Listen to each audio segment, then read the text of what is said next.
I'd like to call this Finance Committee meeting to order on April 28th, 2025 at 5:50. Roll call. We have Tom Barney, Here. Eric Brown, Here. and I'm Michael Loth, and I'm here. Item 3, agenda revisions and approval. Motion to approve the agenda. Second. Okay, we have a motion and a second. Any discussion? Hearing none, all those in favor say aye. Aye. Aye, that motion carries. Okay, approval of the minutes of March 17th, 2025. Motion to approve the minutes for 2025. Second. Okay, motion by Eric Brown, second by Tom Barney. Any discussion? Hearing. Clarification, that's March 17th of Oh, 2025. what did I say? I left it out. Oh, okay. Just March. all of 2025. Yeah, Just I thought I got it right, but you You're never, good. never know for sure. Okay. Motion by Eric Brown, second by Tom Barney. All those, I think we're good on the discussion. All those in favor, say aye. Aye. Aye, that motion carries. Okay, item 5, consent, review and discuss April vouchers. And I know Brittany got a couple questions. I received 4 questions regarding the vouchers that were in tonight's packet. The first question was regarding a payment to PayPal, or a payment via PayPal, not Yeah. to PayPal, in regards to our powerlifting team. We did reach out to the coach on why PayPal was used. The answer is that it is just the platform that the membership has to be paid through. It's not a choice. You go to a website, you submit your information for the membership, and it brings you to PayPal. So it was the only choice that was given to be able to pay for the tournament. Okay, and that was my question. I was kind of wondering why maybe a district credit card wasn't used or something. So, No. but if PayPal's the only choice. Correct, and I believe a credit card's still used. You just use it via PayPal. Yeah. Right. Yes. But I've had some issues with PayPal, and it's not necessarily in conjunction with a credit card. It can happen with other items too. So I've had some concerns about it. You know, your checking or savings account, for example. Sure. So, okay. So we didn't create a PayPal account or anything along those lines. We just, that's the vehicle that. So is it attached to a district credit card then, do you believe? Or? It would be attached to a district credit card. We didn't create a PayPal account to pay So is this for it. just PayPal being the process, like They're the the payment facilitator. processor? Yes. Okay. Okay, very good. The next question was regarding an expense for $300.77 for soundproofing, and that was just for materials. Our staff did the soundproofing, and it was to soundproof one of the principal's offices. They were having conversations in which the entire office could hear. So we did minimal work to soundproof it. It wasn't anything extravagant, but again, it was materials, and we did the work internally. Okay, very, very good. The next one was regarding a fraudulent transaction on a credit card. It was just that. We were reconciling our credit cards as we do every month, and one of the items was something through FedEx in which we did not make a purchase for, so we contacted FedEx, and they agreed that it wasn't made through us. So we received the money coming back to us, and we got a new credit card. Okay. Do we sometimes, we don't ship anything FedEx, do we?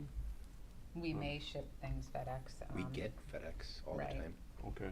I mean, if you do a price comparison between a FedEx or a UPS or, and we have to mail certain things back, then we may use FedEx, Okay. but we don't have a FedEx account. Okay, so that's kind of how it would have happened. Mm-hmm. Thanks for finding that. It's a small dollar amount, but if it happened often, it certainly could add up over time.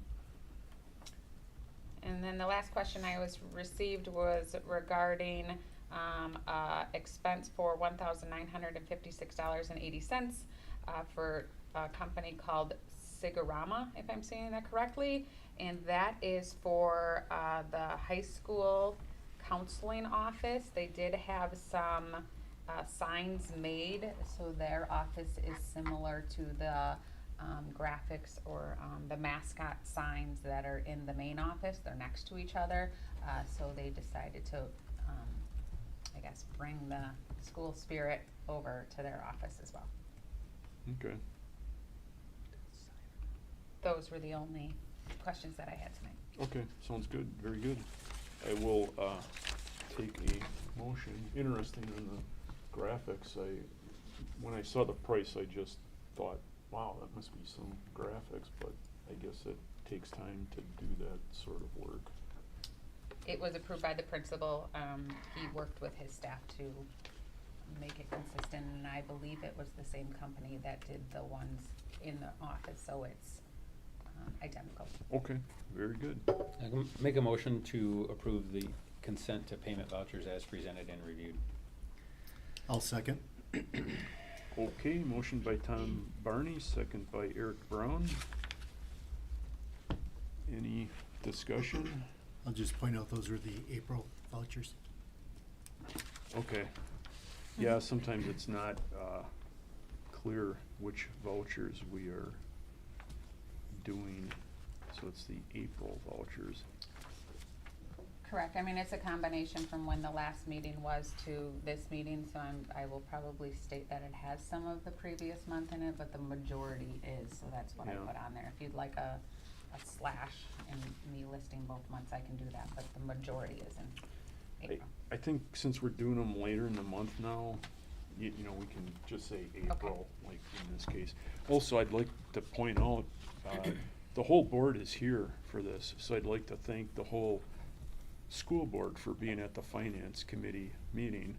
We can't start the board meeting early, but I appreciate that everybody's here and you're hearing all of this, so it helps me in the full board meeting to go the Cliff's Notes route a little bit faster, because you have all heard everything that we've talked about in this particular meeting, so thank you for being here, the entire board.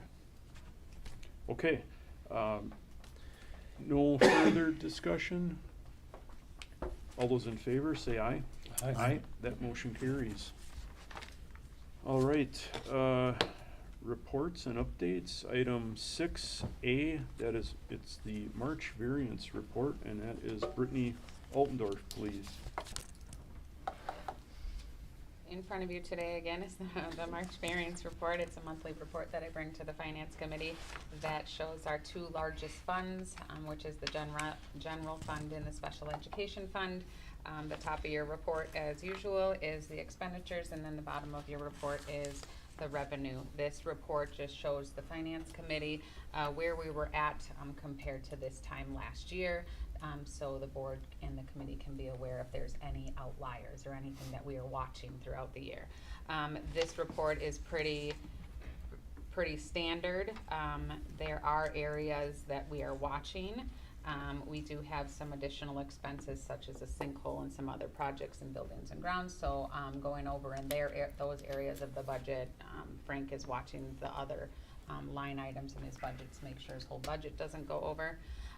And similar to technology, we have some items in technology that we are focusing on. When the budget was built from previous employees, it wasn't built with all the stuff that is needed. So we are making sure that we are expending in the areas and having the equipment that we need to run the technology department smoothly.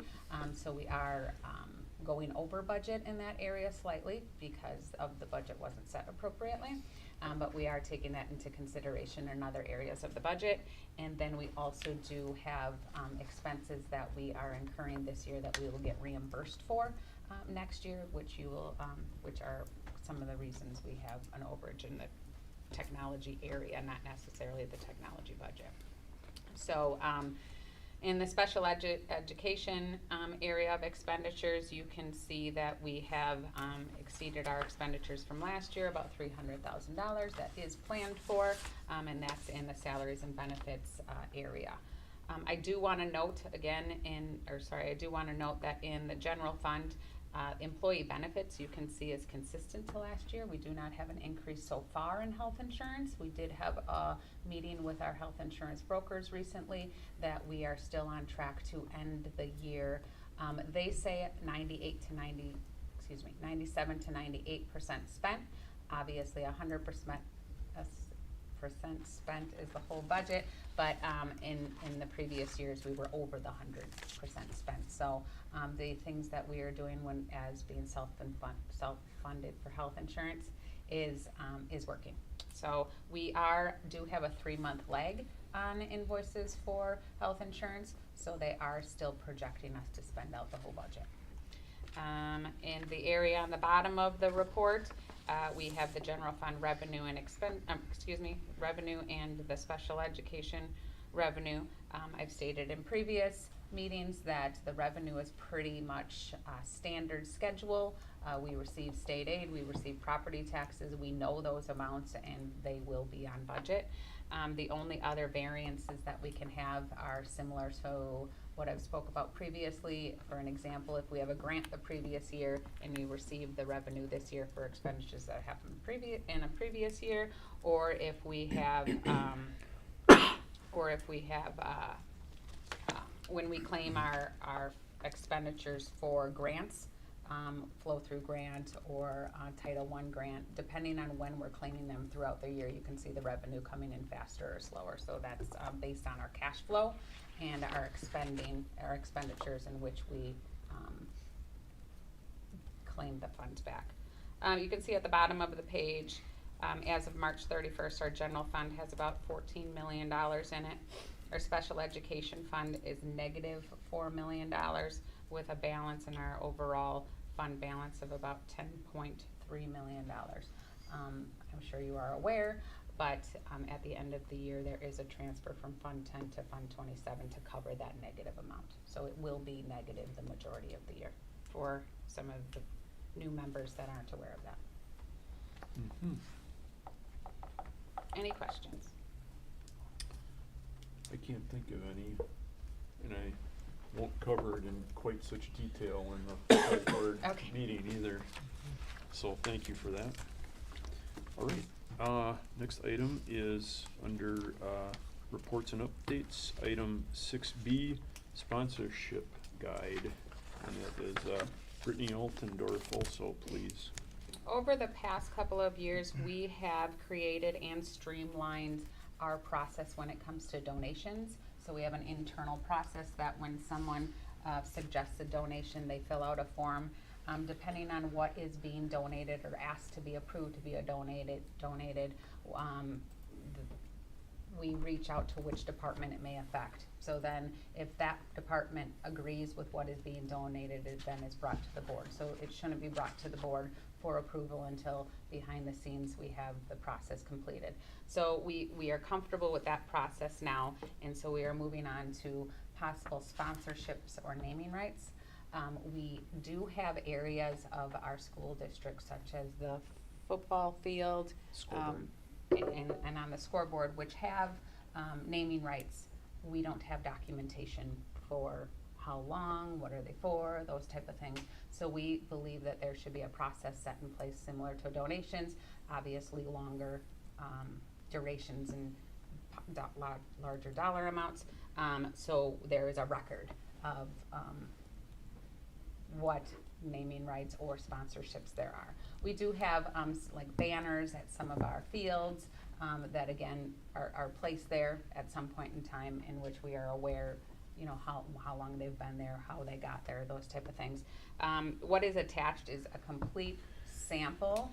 It's something we've put together looking at other school districts, what they have offered.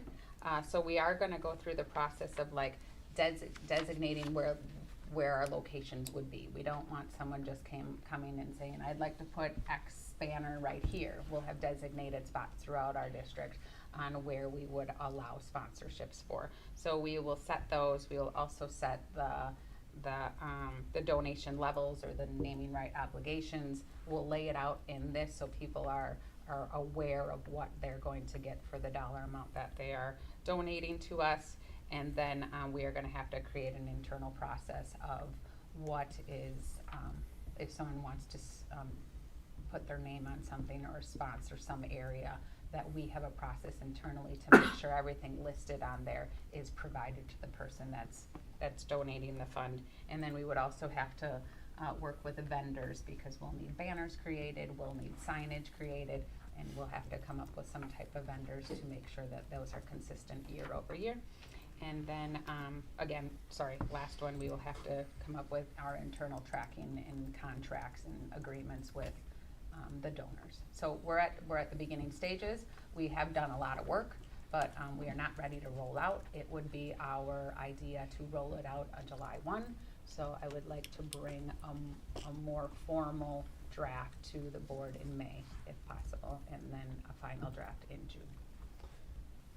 And if you remember back through policy committee, I brought forward changes to our donations policy that also had naming rights and sponsorship related to it, that the board would have to take action at a certain dollar amount. So we're trying, to Brittany's point, we're trying to streamline this. If you go to any of the high schools, specifically in the Greater Metro Conference, our conference, or even the surrounding CISA one, you see a lot of signage from local businesses and sponsorship that is great publicity for those local businesses at those major high school events, whether it's indoor or outdoor, but also revenue add for the school district to help maintain facilities and upgrade facilities long term.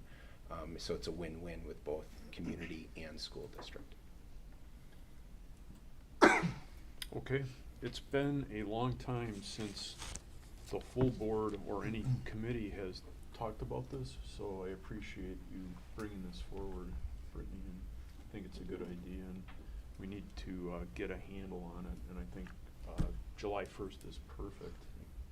And it's also our image and likeness. We have policy around that, and then talking with local vendors, community organizations that do use our likeness and image. They need, per policy, permission from me to do that. So we might have to have some conversations that vendors are using our image and likeness and we don't get kickback on that, around how we navigate that moving forward. What Brittany's outlined here tonight is a sample document, starts to put parameters and fence lines around that for us as a school district. Very good. Yes, Russ? Two things on it, yeah, absolutely support the conversation around setting process in place.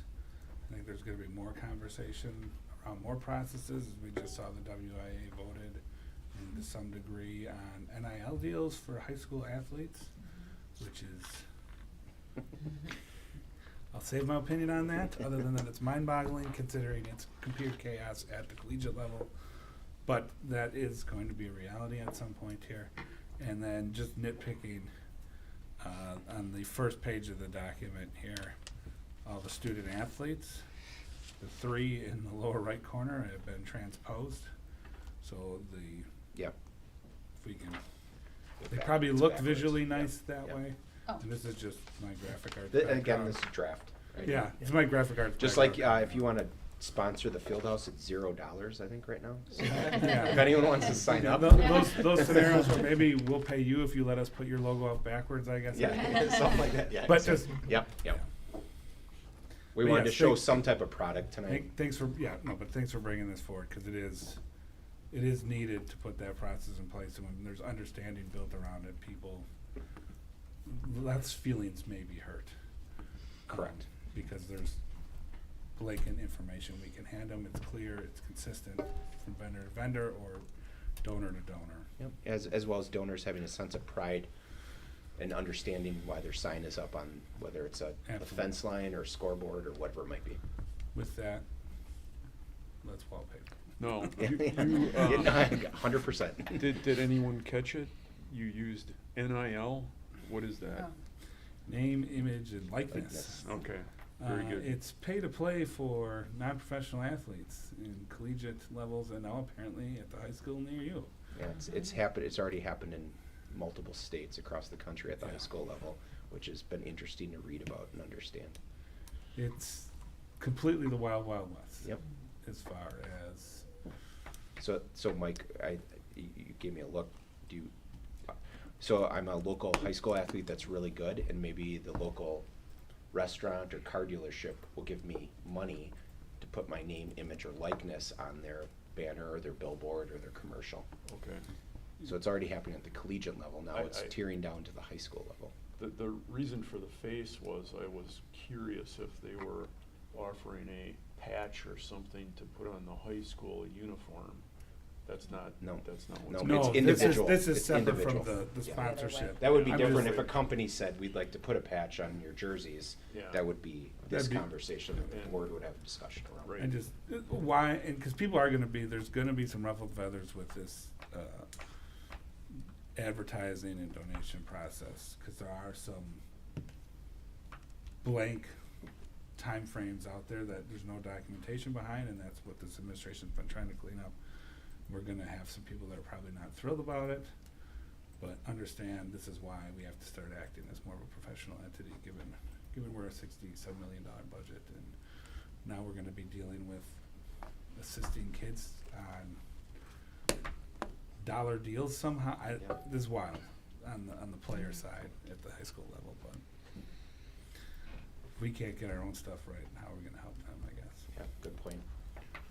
Well, thank you. Okay. Mike? Yes. Great work putting the draft together. I think it's definitely a good place to start. My comment regarding like tier 1, tier 2, tier 3, I'm assuming that's like a 1-year commitment, like Yes. 4x8 logo on the soccer field fence or something like that. Although it doesn't designate per year or 1 year. It will. Yeah, just pointing that out. There will be a narrative, that will be attached to this with more information. Got it. Thank you. Okay, so this was a report only. Any other questions, or we will move on? Okay. Item 7A, new business, monthly purchase requests exceeding $15,000 in purchasing / project bid results. Item 7A1 is 2025-2026 Vision Education Services of Wisconsin. Katie Cole, please. Hello. Alright, so I'm bringing forward to you tonight a contract with Vision Education Services of Wisconsin. This is for the 25-26 school year.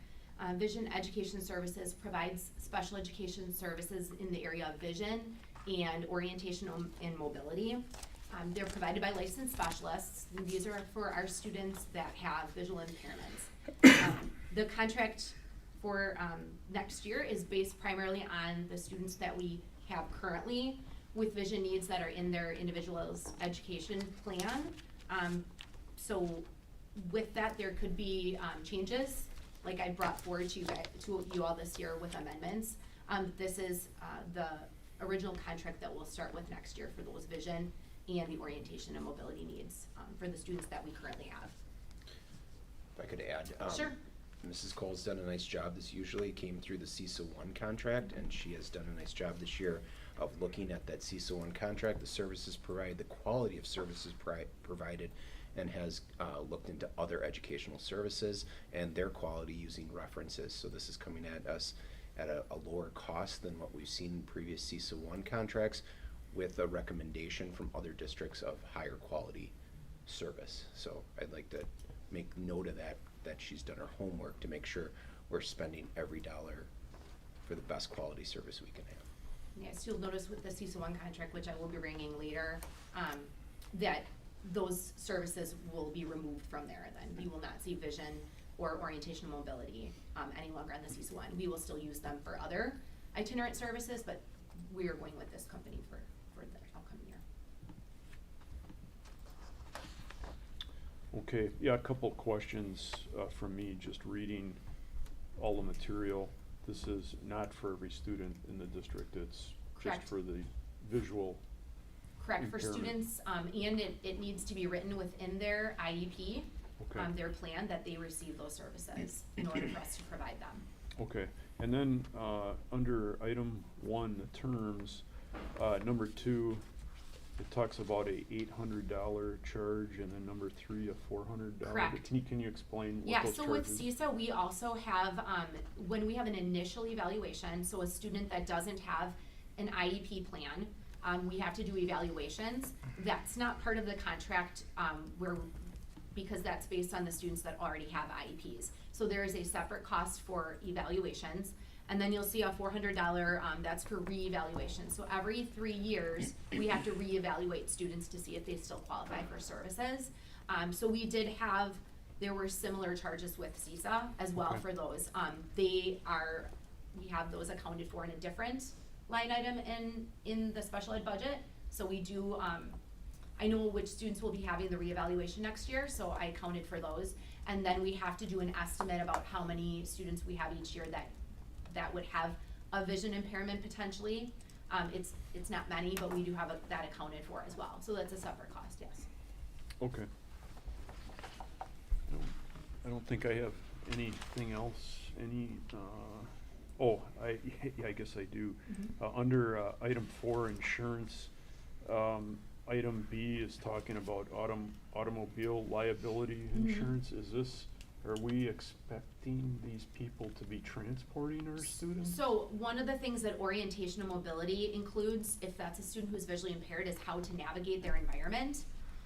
So that could be like stepping off of a curb, crossing the street, navigating a grocery store, things like that. So if there were a need to do something outside the community based on their IEP again, then there may be some need to go off campus, for example. That's why that's included. In a vehicle Correct. of some sort? Okay. I figured that might be the case, but, until I ask, I don't know for sure. Yeah. Otherwise, it seemed like, why are we talking about automobile insurance Right. here? And Any potential needs that could come with those students and their services. Yeah. Okay, very good. Anyone else? Russ So Ewart, please. does that include like the adult learner, that 18+ population that we take care of? We do not have students that receive vision and orientation and mobility if they're in the 18 and beyond, but we do have students through 12th grade. Could we? Oh, Could that? utilize the vehicles? No. No. Utilize No, no, these no. services. Do 18 to 21 have IEPs that could Could. utilize these? Not currently, but Not could we currently. have? It's all based on their IEP and their goals Yep. and what they need. So Yes. theoretically, we could. I mean, It just depends on theoretically, if the an IEP. IEP team decided that, yes, they could. Oh. Do we currently? No. Okay. Thank you. And Kim Higginbotham, please. So I guess thank you for doing your homework and obviously looking at different services available, and change isn't always easy for people. Correct. So is there something like that was glaring that says we need to move on, or or overall, just because you said the quality of the services was, Yeah, so you probably remember I had come with multiple amendments that was specific to vision and orientation and mobility. So that was one of the reasons to take a look at some of that. The other pieces to what Chris was mentioning is just, we have a lot of paperwork and things that need to be completed. And sometimes that can be tricky because we're working with somebody that's outside, so we are looking for, collaboration in that way, that we can make sure we can keep up on our compliance and that we're getting the things that we need, because those are services we're paying for, not just with the students, but also on that back end as well. So that's something that I think our department was looking, for potential, improvements. We're always looking to improve, in that area, not necessarily, the work with the students, but there's more to it than just that when Right. we're using services outside. So that was another reason to take a look and see, what other districts are using.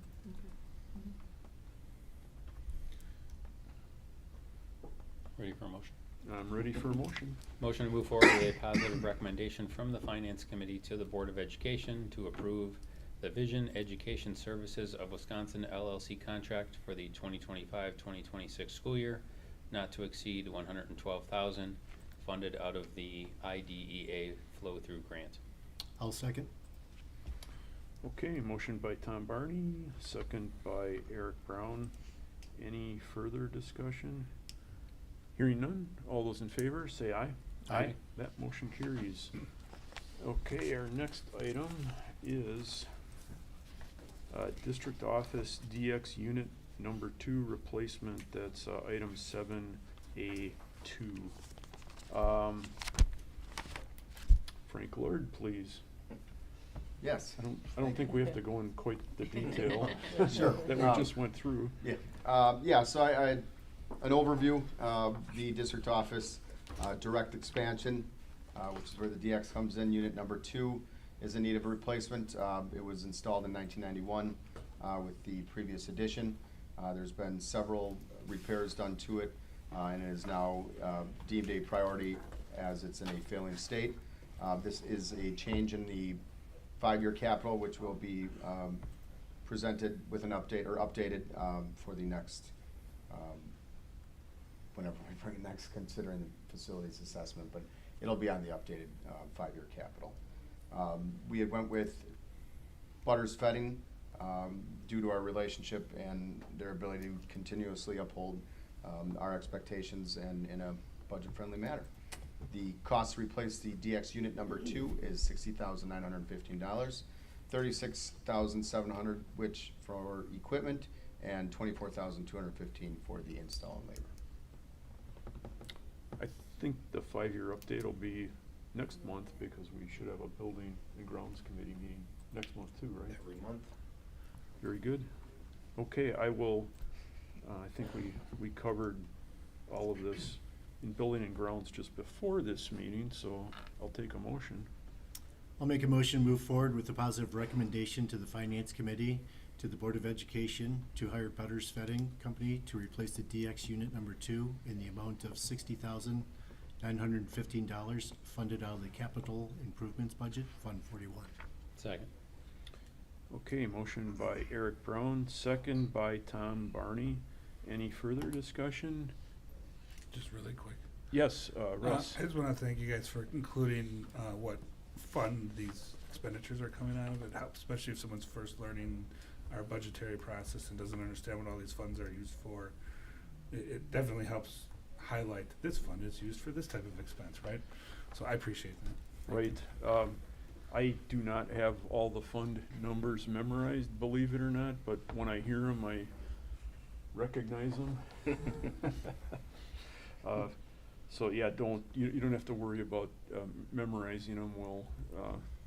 We talk about them enough that we kind of know what they are when they come up, and I'm sure that Brittany gets them right, and Frank gets them right, and Nick gets them right also, right? Okay. Any further discussion? Hearing none, all those in favor say aye. Aye. That motion carries. Our next item is 7A3 GHS RTU 06 cooling coil replacement. Frank Lord, please. Yes, so the Germantown High School rooftop unit, GHS RTU number 6, is in need of having its cooling coils replaced. We have had several repairs over the last several years, 6 years to be exact. And the most recent was the flooding that it had caused in January of 2024. We now have multiple leaks in the bends of these coils, and they are no longer in the condition to be repaired again.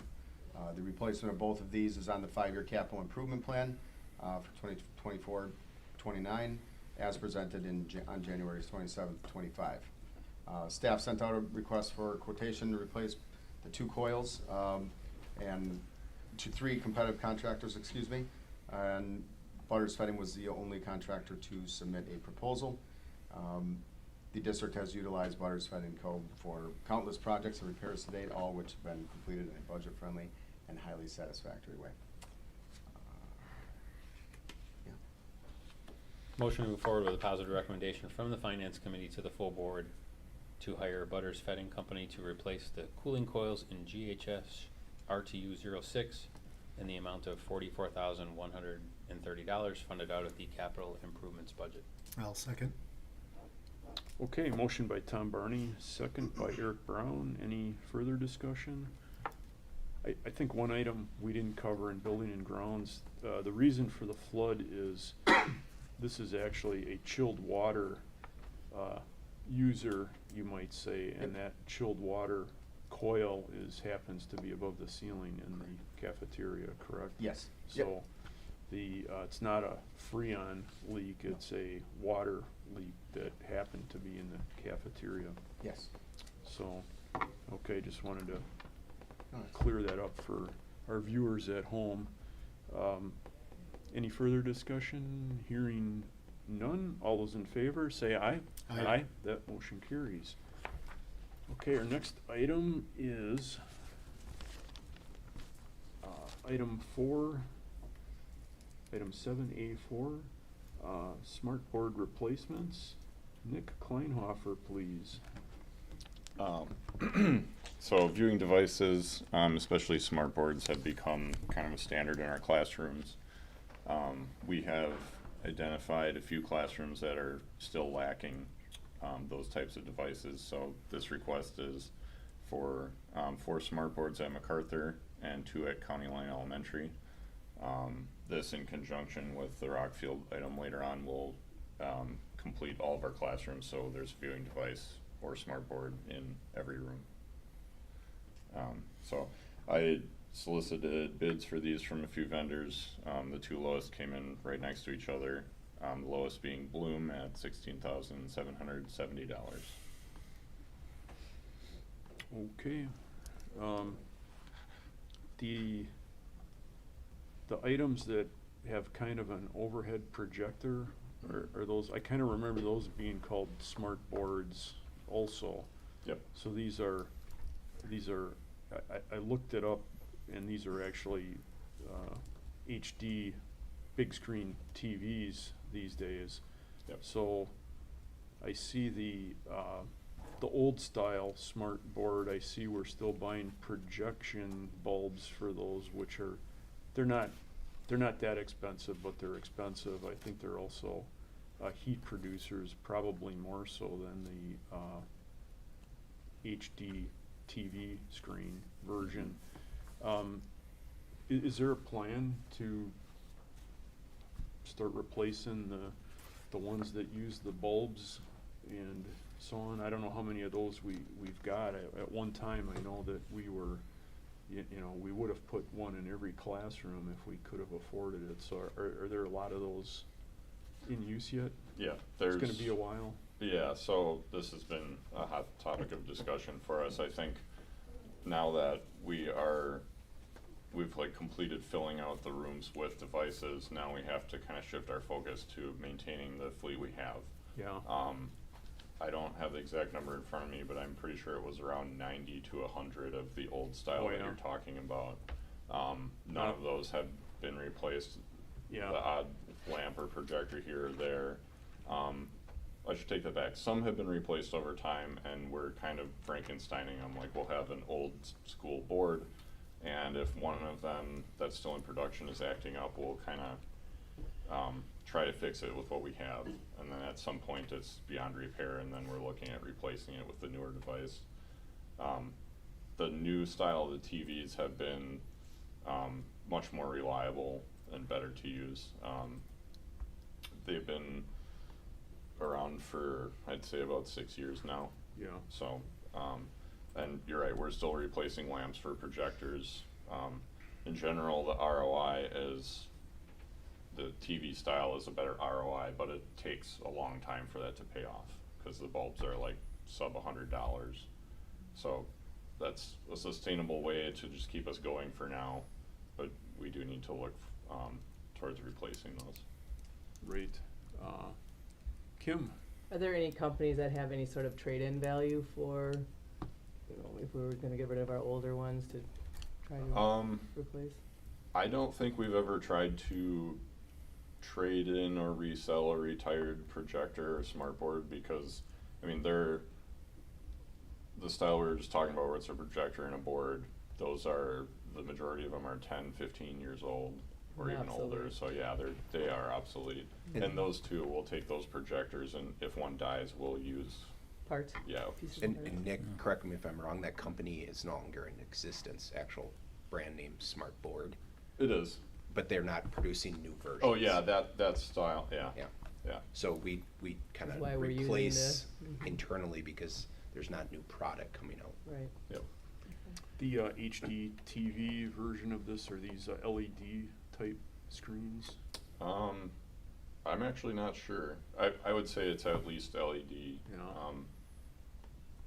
Yeah, I'd have to look into it. So, reason for the question is power usage. I think while the HD screens don't run on nothing, I think they run on less power than the projection units do.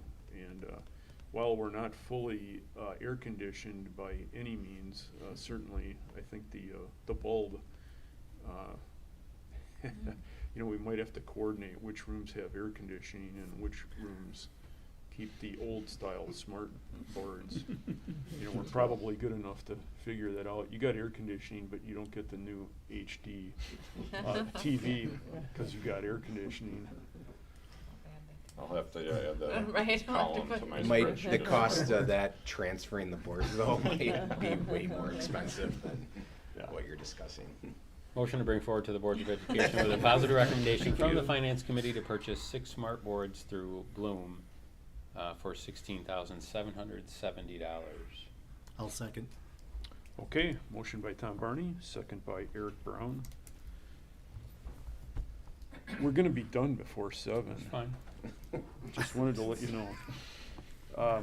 Any further discussion? Hearing none, all those in favor, say aye. Aye. That motion carries. No record setting this time around, Mike. No, not tonight. I knew it wasn't, that It's a wasn't lot- gonna happen. It's a lot of business. Yeah, there's a lot of, like Brittany said, pink tabs tonight on my notes. So we are at item 7A5, GHS and KMS Chromebook replacements. And that is Jake Miziak, please. So this is slightly different than the Chromebooks that we came to finance before. So before we were purchasing Chromebooks that were largely being used for supporting our K2 learners in each one of the buildings. So those Chromebook carts are checked out through the library, but they're used by our classrooms. These Chromebook carts are slightly different in that they're stored in the library and they're meant to stay in the library. These Chromebook carts are used for students who may need a loaner for a variety of reasons, including their current Chromebook isn't working. So this is one of the ways that we can make sure that students have a device when they need a device. And this is a replacement, so we do currently have 2 Chromebook carts that exist, or 1 Chromebook each at KMS and GHS, and we're just looking to replace those Chromebooks because they have aged out. Okay, very good. I will take a motion. Motion with a positive recommendation to the full board to approve the purchase of 62 Chromebooks and corresponding Google licenses from BDJ Tech for an amount not to exceed $18,274.50 using Common School Library Aid. I'll second. Okay, motion by Tom Barney, second by Eric Brown. Any further discussion? Just for clarification, you said this is different than the previous Chromebook purchase because those are stored in the library and get loaned out to the classrooms. Yeah, so the 8 Chromebook carts that we just purchased, teachers from primarily grades K1 and 2 can check those carts out from the library. They remove the cart from the library, they take it down to their classroom, or in some cases the wing, so that 2 classrooms might use the same cart for supporting a math activity or doing social studies. So those Chromebooks are meant to move with the cart and leave the library and go to the classrooms for classroom use, and classroom teachers check that out that way. These Chromebook carts, their intent is to stay in the library and not to be checked out to be moved, because these are the carts that, for both our middle and high school students, they need to pull individual Chromebooks from that to support them for that day or a couple of days. It's Okay. our backup fleet at the end of the day. Yeah. So, yeah, But student comes. the first situation was you were saying younger grades are using those cards. This one is for the middle school and high school. Correct. And the younger grades are also touchscreen they're not the same as these. Correct. The touchscreen piece of that is much more functional for our kids who sometimes are younger students who Yes. struggle with the mouse pad. So this is going to upgrade our entire fleet of loaners and our, Yep. replace is the correct word. So we won't have any old loaners anymore. Okay, very good. Any other questions? Are we replacing 62 for 62, or did we increase the number, or? That is the same number, yep. And was that number fully utilized? Yeah, we're actually, so like mentioned, they're primarily used as loaners. If we're repairing a student's Chromebook, Right. we're checking one of these out to that student. Sometimes it's a few hours, sometimes it's a week, depends on what's happening with theirs. We've had multiple times over the last few years, it's actually pretty consistent that we're using at least 50% of them on average, I would say. And there have been times where we're out of loaners. So we're usually able to make do with other parts and things we have, but it seems to be an appropriate number. Okay. The carts at the grade schools, how are those fully utilized, or? Yeah, so the ones that we just purchased, Yep. 3 out of our 4 buildings, Rockfield is the exception, it's our smallest school too. They have continuously requested for more carts that would support their grade levels. They find ways to make it work, but sometimes that involves changing their schedules and things like that.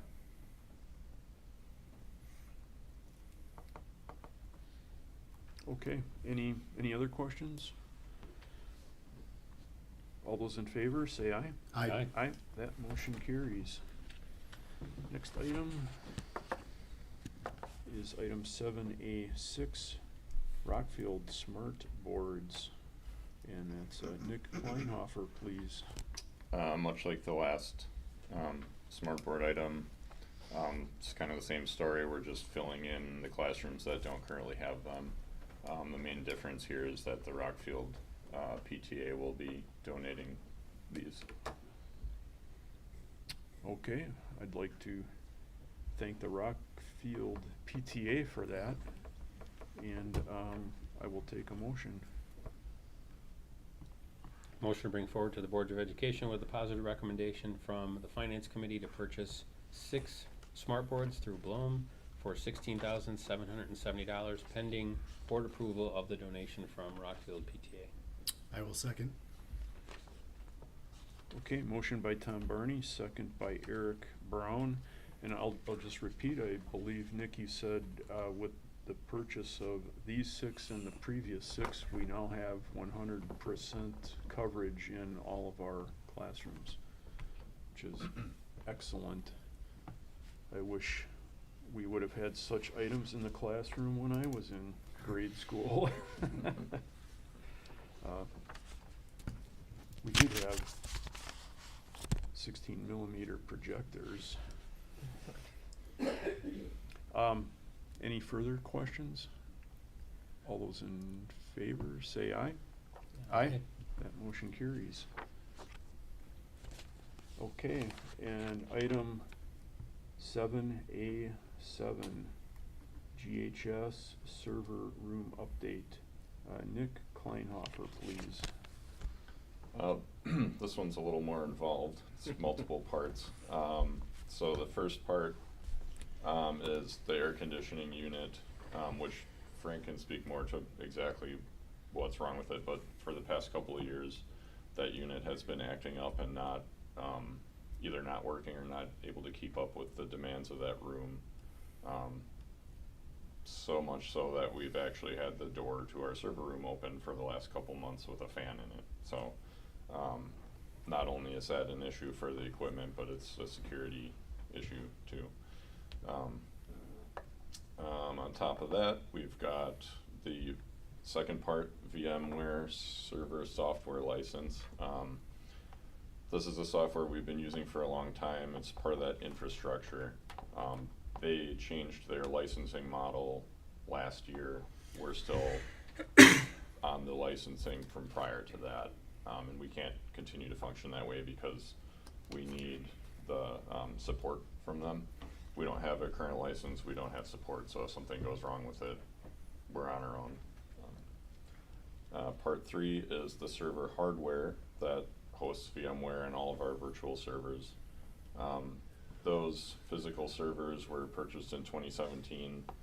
You're usually looking at 5 to 6 years expected life cycle, and we are past that now. So that it's time to replace those. That also goes in conjunction with the VMware software license because along with their changing their licensing model to a subscription, they've also changed the requirements for what it's based on.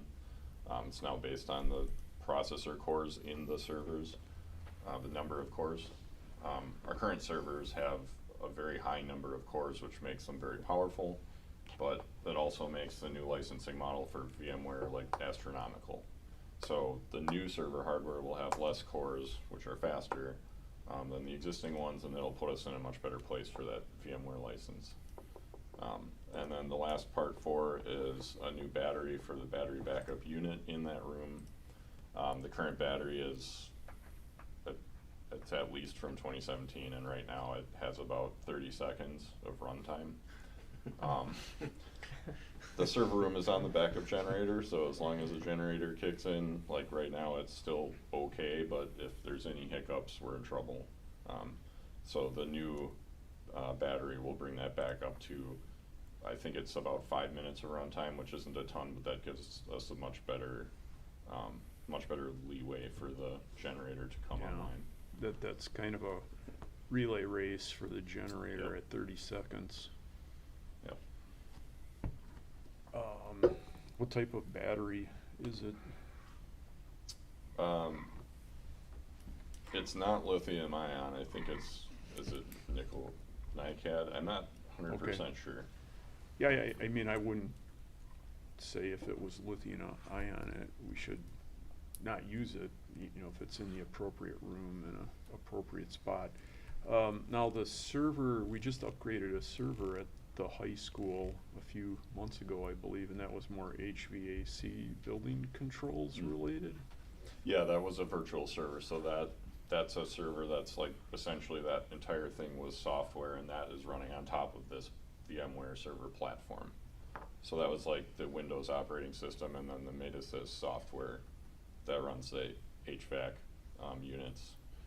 But then at the hardware layer, like where if you were to actually physically look at where is this server, that's this hardware. Okay, and is the server from a month or two ago, is that in the same room as this one? Yeah, because that server wasn't actually a physical piece of equipment, it was just in the software. Virtual server. Okay, I guess I thought there was a new piece of hardware associated with that, but maybe it was just a software upgrade, It's is up to what the you're cloud. telling me. Yeah, okay, It's in a cloud in this room, but Yeah. the room's hot.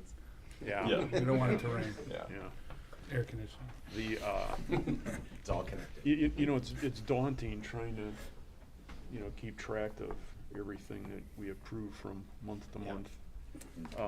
Okay, very Michael, I good. can That's why answer we your- have people like Nick. I can answer your question. It's a lead acid battery. Okay, And actually, thanks to the quote from CDW having a hyperlink into it, the battery's now cheaper than the quote that we got. So Oh, well, thanks for that. make sure you get an I will- updated price. I will do that. very good. All right, I will take a motion. Computer guy. Motion bring forward to the Board of Education with a positive recommendation from the Finance Committee to purchase the 4 parts of the GHS server room update project for a total of $37,675. Second. Okay, motion by Eric Brown, second by Tom Barney. Any further discussion? Hearing none, all those in favor say aye. Aye. That motion carries.